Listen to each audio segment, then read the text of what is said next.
The mainstream media and Democratic politicians have been crying about mass deportations and that they would cripple the American economy. But the reality unfolding in Nebraska tells a completely different story. One that just blows out of the water the left's open border talking points. And it just basically says millions of Americans already know that mass deportations actually work. Immigration authorities executed a massive raid at the Glen Valley Foods, arresting 76 illegal workers who had no business being in our country, let alone our workforce. The Department of Homeland Security confirmed that the operation targeted a large-scale scheme of employing aliens without legal work authorization. Now, Sheriff Jerome Kramer said that none were violent offenders, but let's be clear, they broke the laws and they're paying the price.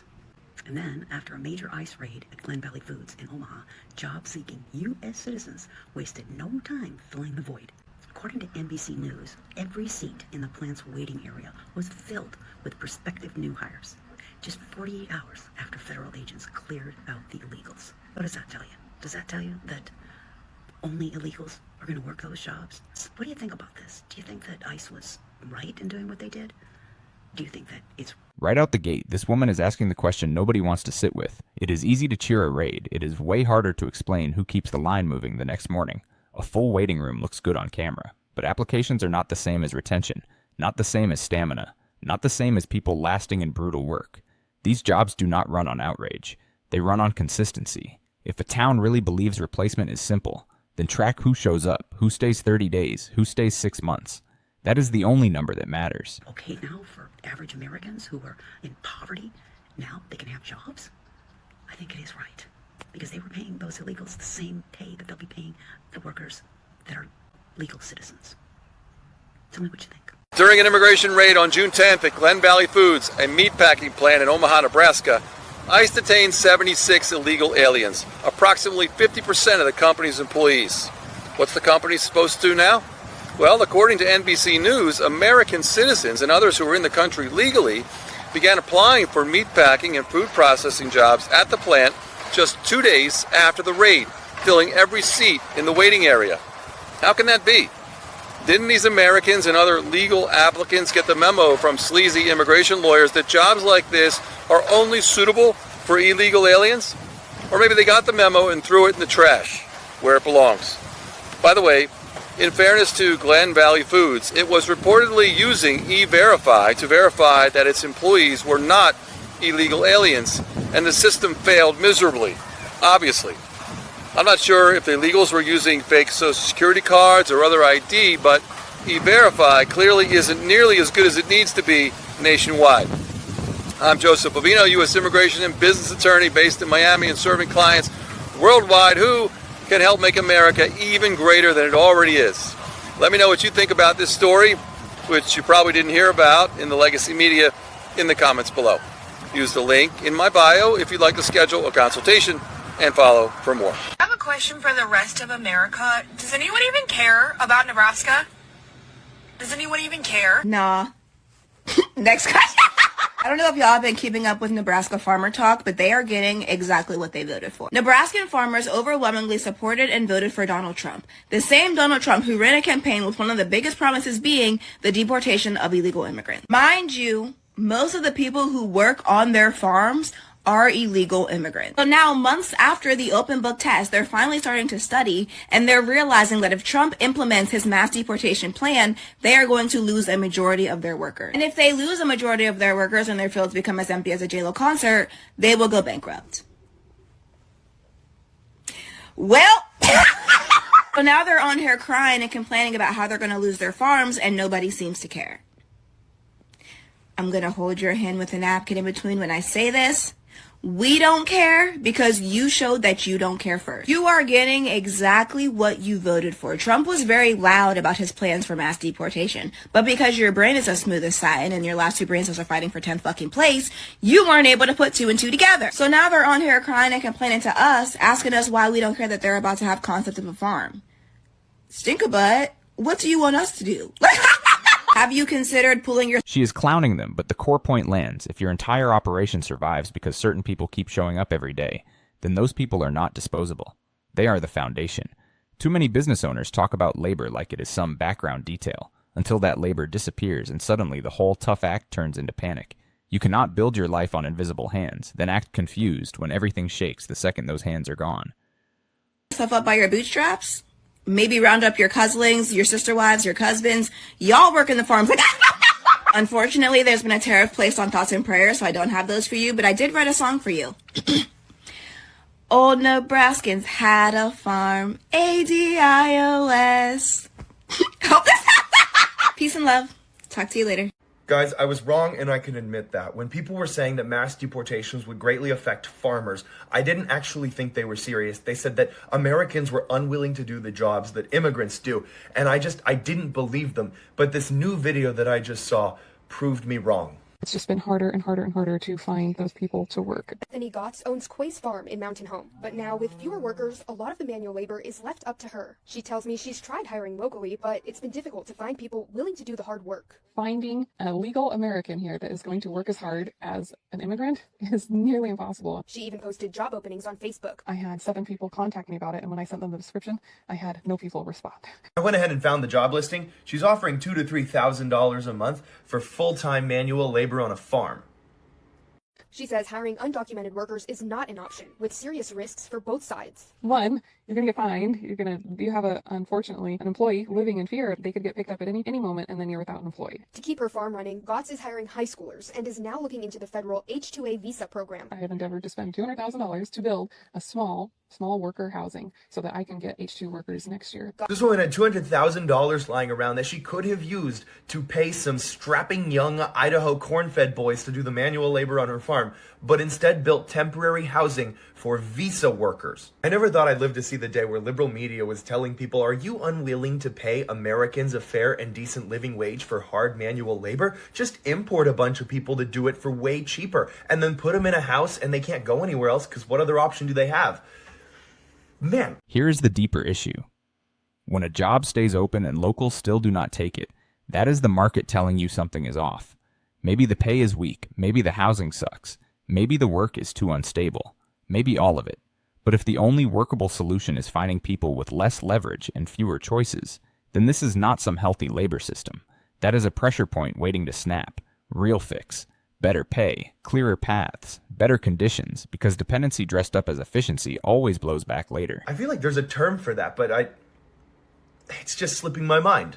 Donald Trump is having regrets about the people that he has deported, and now he's talking about bringing them back. Of course, he's saying on Fox that, oh, we want them to learn and be educated and then come back legally, and that sounds all well and good, but he also goes on to say that it's punishing the farmers because they now don't have people to work their fields, and there's nobody who's going to go and do that type of work in America. And it's almost as if we said, yeah, we told you so.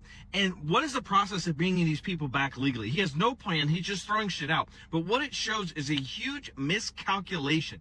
It was supposed to be, according to Donald Trump and his supporters, what they claim now.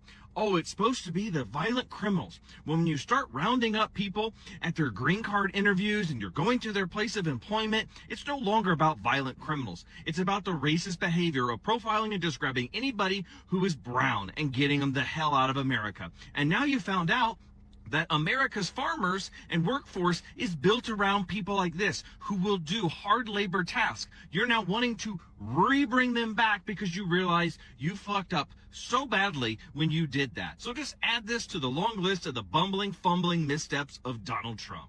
Farmers supported Trump's mass deportation plans, but are now begging him to exclude their farm workers. Back in 2016 and even this election cycle, farmers and farming groups were some of the strongest supporters of Trump and his return to office, even his mass deportation plan. But now that Trump actually won, they're saying, wait, don't include our farm workers in that deportation process because it's going to send a shockwave through the supply chain and raise prices tremendously for the average consumer. A professor from Michigan said that these farm workers are filling roles that U.S. citizens do not want to fill themselves. So far, Trump's campaign has not responded to the farmers' concern, not confirming nor denying that they would exempt farm workers. In fact, Trump never talked about exemptions during the campaign process. So it's another example of when supporting Trump's policies actually come back to bite you in the rear end. Today in Trump's America, small-town farms in Arkansas are... This is where the whole thing gets exposed. This guy is basically showing how people act like labor policy hits one group and stops there. No, it rolls straight into harvest timing. Trucking, processing, stores, and your dinner table. Agriculture is brutal about timing. If the workers are missing at the wrong moment, the crop does not wait for anybody to figure it out. That is why all this last-second begging and panic sounds hollow. They knew the system was fragile. They just hoped the bill would land on somebody else. Begging for welfare. They can't sell their soybeans to China. Who knew that so many farmers were making $10,000 an acre from China? Who knew? But instead of pulling up their bootstraps, they're going for welfare. They're going for subsidies. They're going for American handouts. Just mere months after saying, we don't support welfare programs, cut Medicare, cut Medicaid, cut everything to these LGBTQIARSTUV people. Pull up your bootstraps, Arkansas. Sell something Americans want to buy. Talk to your man Donnie Darko about the Department of War, because hell, they might be coming to your town soon. He might be bringing the National Guard to Arkansas and you won't have any farmland left anyway. Look, folks, Donnie Darko is destroying America, and if you can't see it, it's a part of the Heritage Foundation, Project 2025. Go look it up. It's a blueprint. Donnie Darko is following it to a T. American farmers are bracing for some big changes under President Trump's new immigration policy.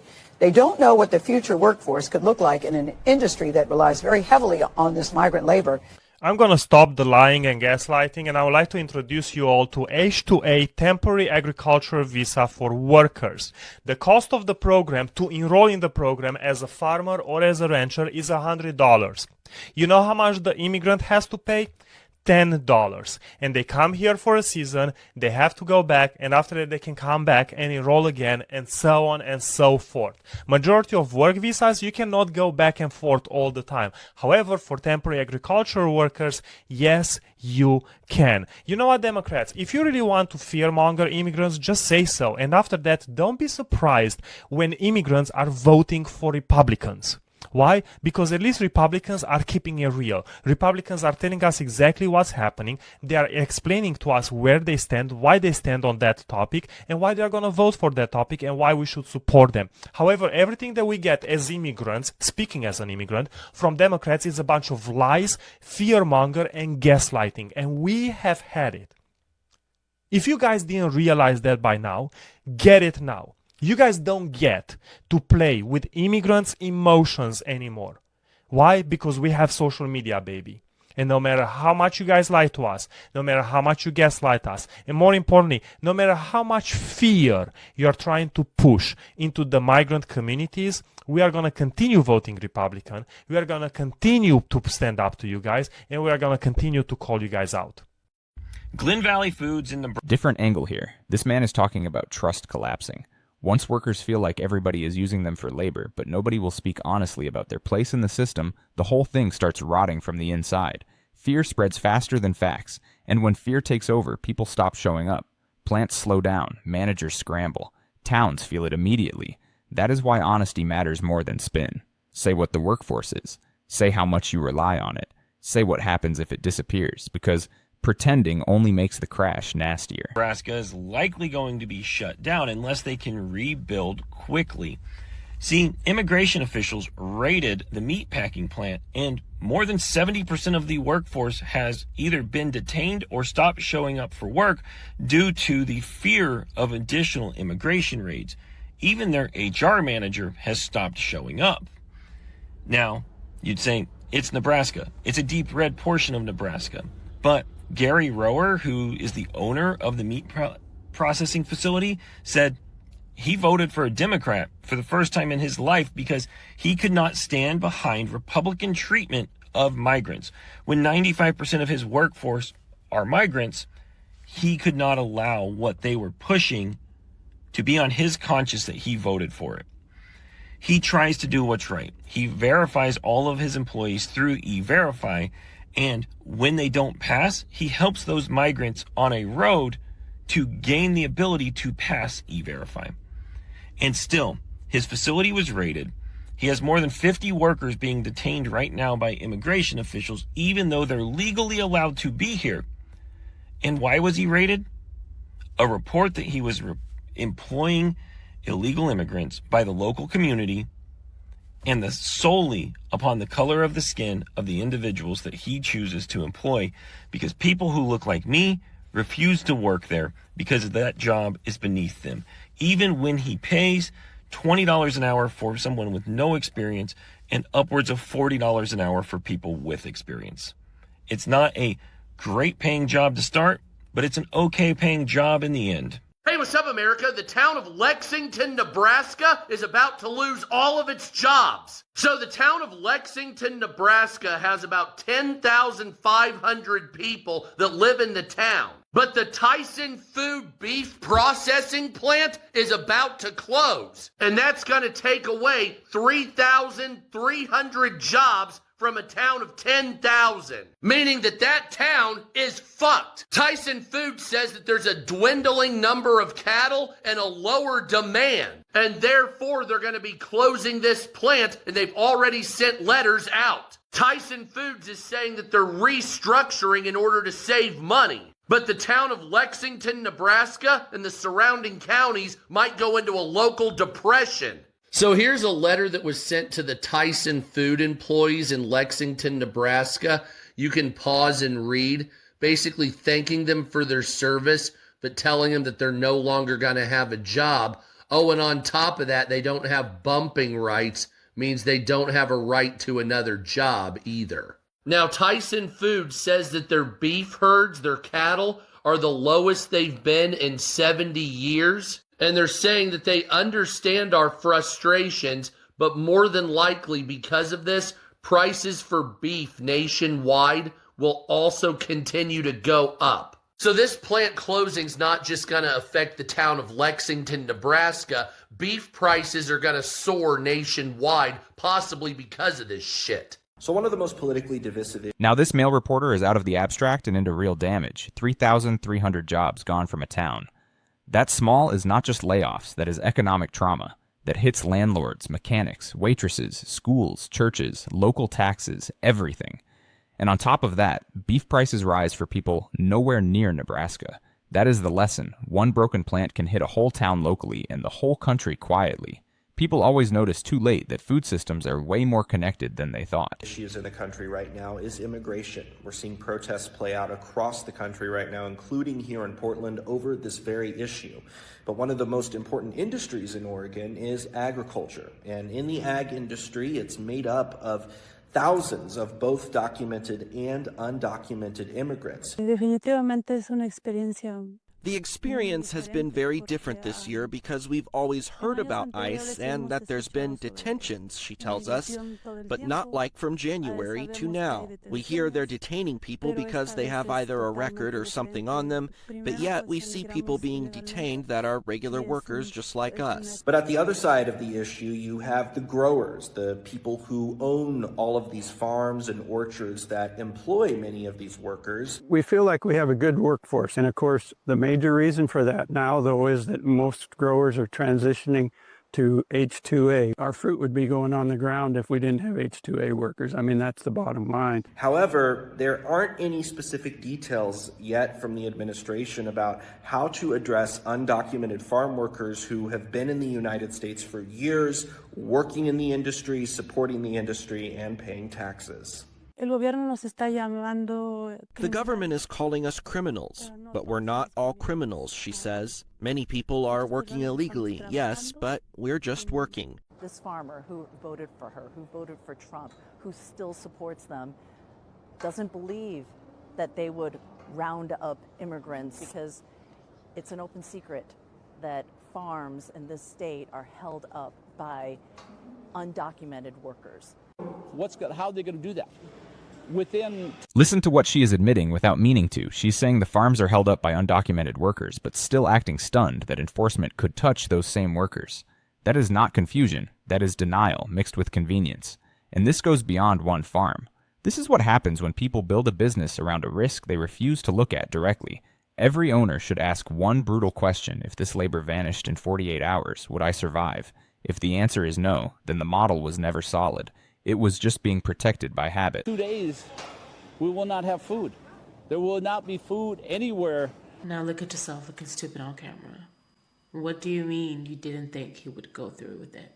Why would you vote for something you don't believe would happen? No, you just wished it wouldn't affect you. But it will. Oh, within 2 days you won't have any food, and you didn't think of that in the voting booth? This just proves that Americans voted against and not for.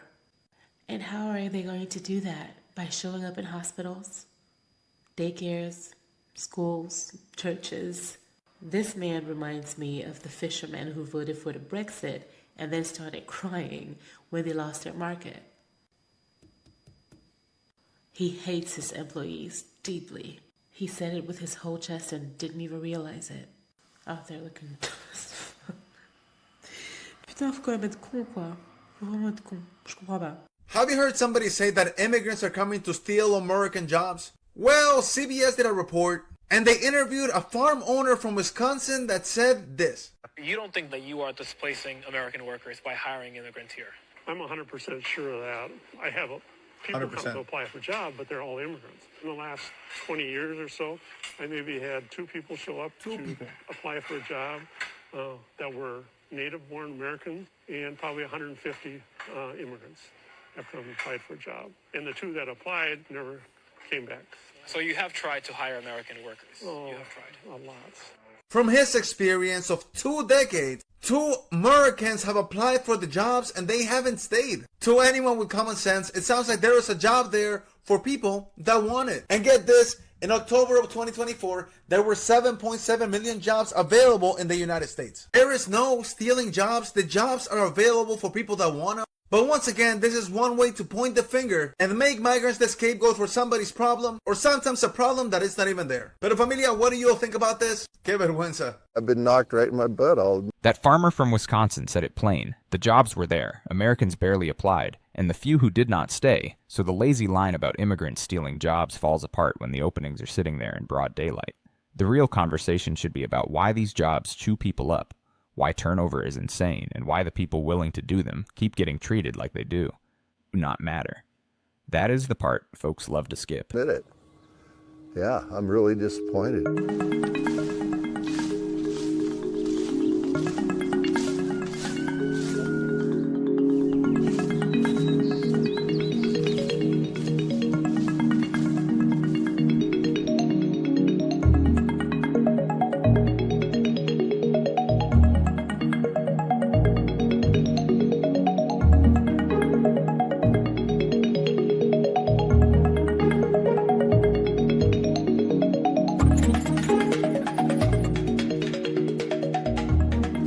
As far as I can tell, from what comes out of Trump's mouth, they're not supposed to be taking innocent people, good, hard-working innocent people that we need.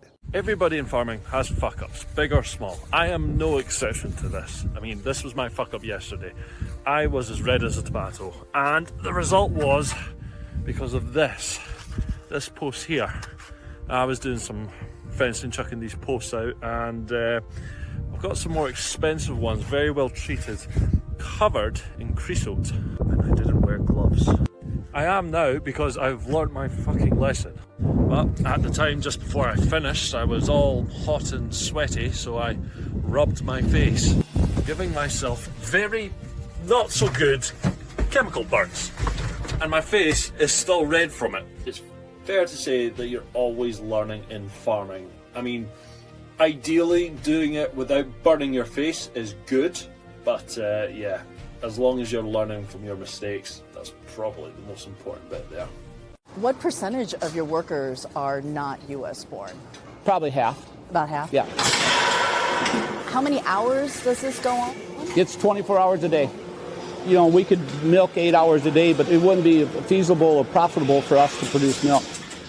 So you need workers like this year-round? Yes, yes. Governor Kristi Noem of South Dakota, her farm is just a few miles away. This farmer who voted for her, who voted for Trump, who still supports them, doesn't believe that they would round up immigrants and ask them for their immigration status, because it's an open secret that farms in this state are held up by undocumented workers. Are you worried, like some of your other farmers, that if there were a mass roundup of undocumented migrants, that you might lose workers, you might not have enough workers? Well, the question I asked, how are they going to do that? Within 2 days, we will not have food. There will not be food anywhere 2 days. Yes. That's why I predict nobody will be filling the shelves, nobody will be producing food. If we once have to shut down and be gone, it's never coming back. Does Governor Noem understand that? I would think so. You have a lot of faith that they're not going to do what they're saying. That's pretty much what I'm thinking. So we have to trust in our officials that are put in place. Rural America runs on an immigrant workforce. And I'm not talking about construction labor or manufacturing labor. 2024 and 2025 have been the years of absolute shortage across rural healthcare and education. And now, many of the hospitals are relying on international labor and bringing in nurses and clinicians from outside of the US. And the same goes for rural schools. And if you ever lived in a rural area or gone to a rural hospital, you know this to be true. And it's not even the fact that there's a lack of clinicians or educators in the US, it's just most people do not want to go work in a very rural part of the country. Especially if they've spent all these years on education. Most of these people have at least an undergraduate and a master's degree. And the harder it is to bring in international labor, the more it's going to cost for these hospitals. So yeah, if you live in rural parts of the country, you maybe think, oh well, like I'm not near the border. Immigration policy doesn't impact me. But yes, it absolutely does. It impacts your elderly people in your community. It impacts you. It impacts your hospitals. It oftentimes impacts the social and economic welfare of the people most vulnerable in your community. So yes, just because you live far away from the border does not mean that you're immune from the implications of the immigration policy.